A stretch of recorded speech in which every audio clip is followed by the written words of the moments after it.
ஒரு இன்ட்ரெஸ்டிங்கான ரெசிபி தான் பார்க்க போகிறோம். சிகப்பு பூசணியும் காராமணியும் வச்சு ஒரு கேரளா ஸ்டைல் எரிசேரி. இது ரைஸோடு சாப்பிட்றதுக்கு ரொம்ப நல்லாயிருக்கும். வேறு எதுவுமே தேவையில்லை, எதுவுமே கிடையாது. ஸ்டார்ட் பண்ணுவோமா? காராமணி நல்லா கழுகிட்டு குக்கரில் வேக வச்சு எடுத்துடலாம்.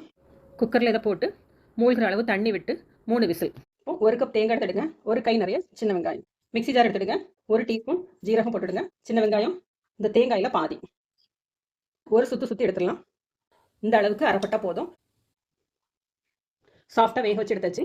1 கப் பூசணிக்காய், உங்களோட காரத்துக்கு தேவையான அளவுக்கு வரமிளகா பொடி, கொஞ்சமாக மஞ்சள் பொடி. இதை சாஃப்டாட்டு வேக வச்சு எடுத்துடலாம். தேங்காய் 1 டேபிள் ஸ்பூன் விடுங்க, நறுக்குன வரமிளகா, கருவேப்பிலை வச்சுட்டா பாதி தேங்காய்.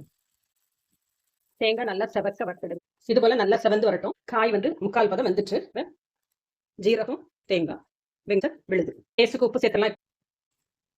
காய் நல்லா சாஃப்டாக வெந்துட்டு இப்போ தாளிப்பு. தேங்காய், வரமிளகா, கருவேப்பிலை, தேங்காய் எண்ணெயில் தாளித்து உள்ளால சேர்த்துலாம். நம்மளோட எரிசேரி ரெடி ஆயிடுச்சு. இதே போல் நீங்களும் செஞ்சு